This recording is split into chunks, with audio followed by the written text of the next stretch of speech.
UDA and DCP. I'm saying UDA because Machakos Deputy Governor Francis Mwangangi seems to think that it will be an opportunity for the top leaders to measure their popularity.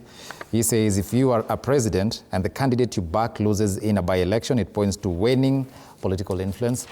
DCP, on the other hand, risks being termed as a non-starter if it doesn't perform well in this. I want to hear your take on that.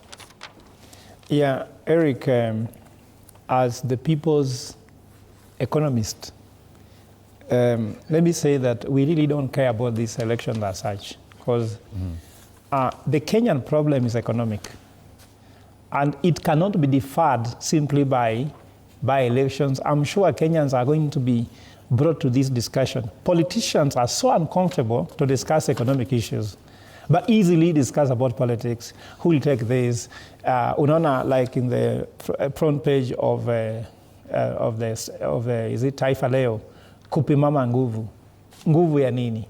Hiyo nguvu itasaidia mwananchi kutatua mambo yake. You know, I'm more concerned about after this by-election, are we going to have improved economy? Are we going to have better healthcare for Kenyans? If it's just like IEBC will spend taxpayers' money to elect these people, what impact will it get? I'm not concerned about who gets elected, whether DCP gets all the seats or not, and they go to parliament and start singing choir to the government. In fact, I don't even care if, for example, UDA wins all of them. I don't even care if Broadbase will have a candidate called Broadbase candidate. I really don't care. But we're asking ourselves that the Kenyan problem is economic problem, and that's why I've been talking about the issue of transition government, because that's for me is a more priority than not. Why I'm trying to say so, Eric, I go back there by saying that the country is in serious tension. And anybody trying to ignore this thing is just trying to put their heads in the sand. We want something uniting. Like now, is this election going to unite Kenya, these by-elections, or they are going to divide us further? Those questions are very critical to me. For example, the Malava seat, will it be UDA going for it, or they are going to front a broad-based government? Is ODM interested? If you go to the reason, and I like what my brother Association says, that these people have not been having representation for 3 years. And he says unfortunate. Who caused it? The president. Even though the president took office, his main goal was IEBC is not there.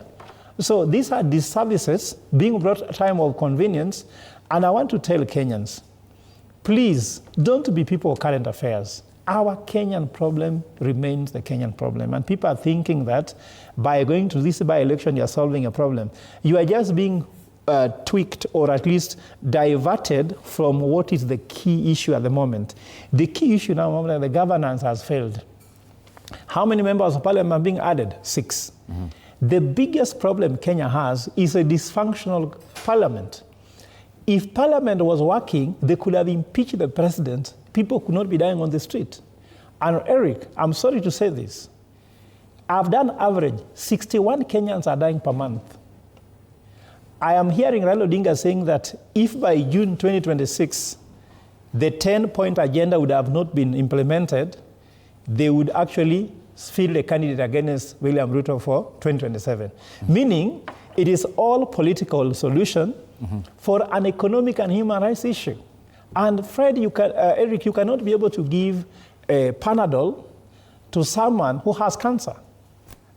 These are Panadols, these are painkillers we are being getting. Like now, we have to start thinking about who will become the MP of this. No, the issue is their election. Are they MPs who can even, you go to parliament, if you go to all technical committees, if the chair of security says shoot to kill, why are you even concerned about electing parliament? To the Gen Zs, for them, this parliament died on 25th of June 2024. They are not even thinking those people exist. They have been called MPs. According to me, the parliamentarians are not making decision on environment. I can go to security.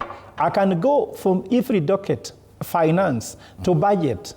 I don't see what parliament has done to Kenya, and I don't see even why we should invest our money here. We should be thinking about how we can go further. And let me end by saying the following, Eric. With the numbers I'm talking about, 60 per month, if you take this to 1 year, you know exactly you multiply that by 12. Is overwhelming. The number of people being abducted, again, you multiply this by 12. You go to the number of people who are disappearing. Some of them, the parents don't know where they are. I was so heartbroken when I saw a 12-year-old girl being buried in Kiambu. And when she was being buried, I'm seeing young children of 11 years becoming mourners. And their work is converted to console the parents of that child. There's nothing that can break your heart like that.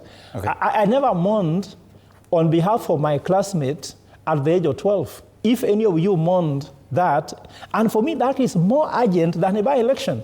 All right. What is a by-election important? When people are dying, we cannot stop the human rights, and I'm sorry to say, my brother, Mheshimiwa Wambugu, when you tell me that they have no legitimacy. Legitimacy is two, legal. They are given by act of parliament, isn't it? The second type of legitimacy is social. Mm-hmm. You earn by delivering anything. If you don't deliver anything, even as a father, you are useless. In fact, you can't say you are a father, you're head of the family. There's no food at home. Kids can't go to school. They should now earn the legitimacy by delivering, not by being given. Who is this to give you? And lastly, again to my brother, Mheshimiwa Wambugu, let me say that if you say all Kenyans are not ready, that's a lie. We lack leadership in this country. All right. When the leader has defied all court orders, the president has broken 18 chapters, all of them. He has broken all of them. They cannot follow court orders. Now you are telling Gachagua to go and appear before a commission which has been captured by the state to the interest of the state. So you are going before the state to be crucified. They have impeached you with a captured parliament. Now they want to take you through this disciplinary process by people who are captured. I don't think that's fair to him. I don't like Gachagua, by the way, but at least I like his rights. His rights, no matter how evil he could look like, are protected by the Constitution, and every Kenyan should be protected. So I am very disappointed when I hear, I'm a young man, isn't it, in this table here, but when I hear people who are seasoned, do not see clarity into a reason like legitimacy. I'm an expert in legitimacy, whether it's social or legal. Let us be honest.